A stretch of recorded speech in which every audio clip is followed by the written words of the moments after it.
Awalnya mungkin dari keluarga kali ya. Ya, hampir 20 tahun gue pakai narkoba. Pada umur 14, Gue merasa diri gue selalu kurang, orang lain selalu lebih beruntung dari gue. Keluarga gue nggak akur dan gue merasa nggak nyaman di rumah, yang akhirnya kita pasti minum-minum, timbul yang namanya kemarahan. Gue selalu menggunakan ganja untuk meredam emosi gue gitu. Saat itu kayaknya nggak salah gitu kalau masih gitu. diajak teman, Mereka mungkin bilang, banci lu, nggak ada nyali lu. Nah, gue orangnya selalu penasaran, ingin coba ini, coba itu, dan akhirnya udah meningkat ke sabu. Menjadi kayak superhero banget gitu. kokain, Inex. Obat penenang dosis tinggi. Nyangkut di putau.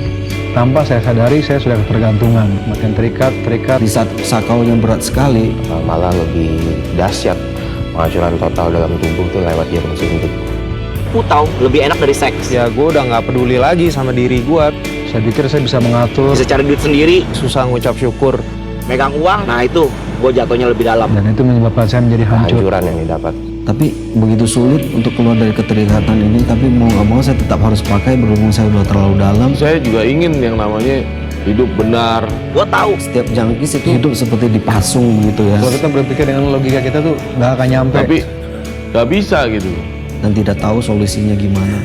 gue udah masuk rehab 9 kali. Semua itu nggak buat gue berubah. Jauh udah dari komunitas. Kayaknya untuk lepas, Yang pasti nggak mungkin gitu loh. Harus punya barang, Setiap 3 jam sekali. harus ada, tidak boleh nggak ada. saya berusaha untuk bagaimana lepas itu sulit sekali. Narkoba itu lebih mengikat daripada keinginan mereka untuk bebas dari narkoba itu. Ya sebelum saya memakai sabu tuh Punya usaha. Hidup saya juga kerja dan hidup saya benar gitu. Saya bukan seorang anak yang bandel. gue mulai masuk pelayanan umur 19. Pertama-tamanya masih aktif di gereja. Bisa dibilang dulu tuh kehidupan saya oke-oke aja gitu. Jadi ketika gue nggak ada duit untuk beli narkoba, gue mulai keluar itu nyari. Ya gue terpaksa nyolong. Pertama mungkin menjual semua isi barang di rumah, Udah nggak bertanggung jawab lagi di rumah. semuanya habis. Kehadiran saya pun mungkin juga sudah tidak diharapkan. Nggak tahu diri. Dan gue waktu itu kabur dari rumah. kepercayaan satu sama lain tuh yang pasti nggak ada. Saya menyadari saya sudah letih, saya sudah capek gitu.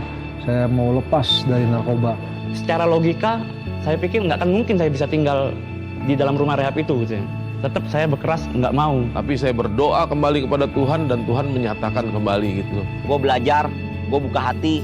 Membenahi jiwa saya yang rusak itu. Setelah gue mengenal Tuhan, gue mengenal kebenaran firman Tuhan, yaitu Alkitab yang sering gue baca. Tiba-tiba ada ketenangan.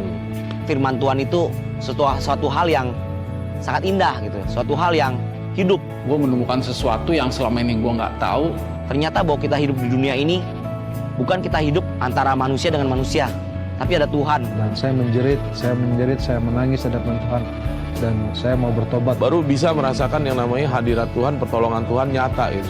Pada waktu Tuhan menyadarkan saya seperti itu, Saya percaya Tuhan pasti memampukan saya. Datang kepadanya, kepada Tuhan. Tentu pasti bahwa Tuhan ikut campur dalam kehidupan saya. Yang paling penting dia kasih keselamatan bagi gue. Setelah gue tahu kebenaran, Ya jauh banget gitu ya, kayak bumi dan langit bener-bener dirubah 180 derajat. Saya merasa hidup saya jadi berarti dan berguna. Dan gue bisa sembuh sekarang ini juga karena bukan dengan kekuatan saya sendiri, melainkan dengan kekuatan yang daripada Tuhan saja. Perlahan tetapi pasti gitu. Bilang Tuhan tuh ada kepastian. Mungkin nggak ada lagi kesempatan buat kita. Jadi jangan sia-siain kasih karunia Tuhan. Nggak mungkin ada kedua kali penyaliban lagi. kalau belum berhenti gitu ya, belum kenal Tuhan, Gue mungkin masih ada di penjara saat ini. Mungkin gue udah mati. karena overdosis, karena drugs, hanya 2 itu aja kalau nggak kenal Tuhan. apapun yang kita lakukan, apapun yang kita dapatkan di dunia ini, itu semua dari Tuhan. Dan gue harus lebih lagi memberikan yang terbaik bagi Tuhan dalam pelayanan gue di tempat ini. Tuhan bekerja buat kehidupan gue.